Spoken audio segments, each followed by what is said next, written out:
All right, today we're going to map out the incredible world of psychology careers. And trust me, if you think a psych degree just funnels you into one single job, you're in for a real surprise. We're about to blow the doors wide open on what's possible. So let's get into it. So, let me ask you, when I say psychology degree, what's the first career that pops into your head? For most people, it's a therapist, right? Sitting in a chair, talking to clients. And hey, that's a super important job, but it's just one tiny piece of a much, much bigger puzzle. And this is where it gets really eye-opening. Just look at this. The #1 job for folks with a bachelor's in psych, it's not therapy, it's management, mid and top-level management. And right behind that, sales, social work, and HR. This tells you something huge right off the bat. The skills you learn in psychology, understanding people, what makes them tick, how to communicate, are absolute gold in the business world. Which brings us to our first major stop on this career map, the bachelor's degree. You got to think of this as your launch pad. It's not the final destination, it's the solid foundation that can rocket you into all sorts of amazing fields. So with just that Bachelor of Arts or Science, you're ready for roles in case management, sales, HR. We just saw that. But it also opens doors to things like teaching high school or getting into the healthcare field in a support role. And it makes total sense, doesn't it? Employers are desperate for people who have a deep understanding of human behavior. It's a skill set that's valuable pretty much everywhere. Okay, so what if you want to get more specialized? Let's build on that foundation and move up to the next level, the master's degree. This is really your path to becoming a specialized, licensed professional in the field. A master's is basically the key that unlocks a whole new set of doors.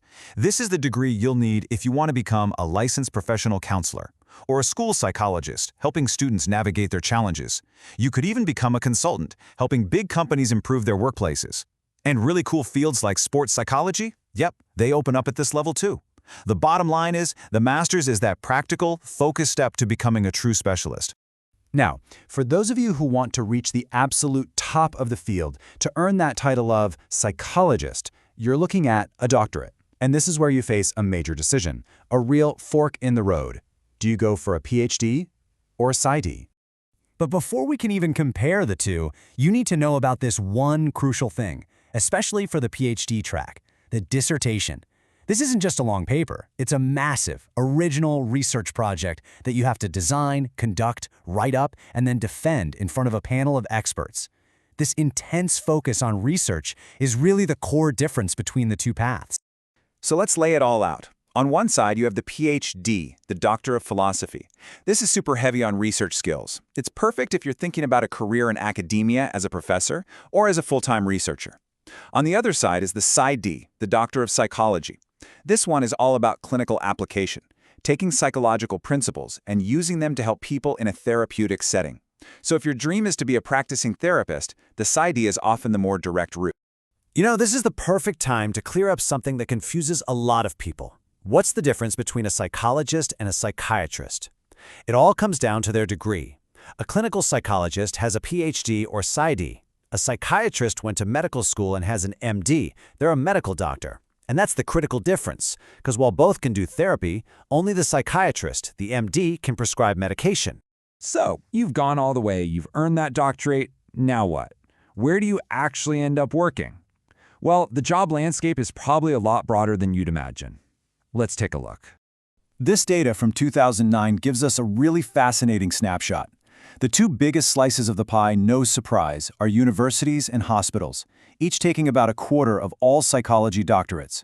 But look at the rest. 16% worked for the government, another 10% were in business or for a nonprofit. And then you've got this huge other category, almost another quarter of people working in medical schools, their own private practices. It's an incredibly diverse field. And the possibilities go way beyond a clinic or a classroom. A PhD can take you into a pharmaceutical company, helping test new drugs. It could lead you into forensic psychology, where you're working inside the legal system on criminal cases. And for a lot of people, the journey doesn't even stop with the PhD. Many go on to do postdoctoral training to sharpen their research skills even more before landing that dream job. So, from the corporate boardroom to a hospital room, from a classroom to a courtroom, a background in psychology doesn't just open one door, it opens 100. It's not a single, narrow track. It's a starting point for 100 different journeys. So the only question left is, which one will you explore?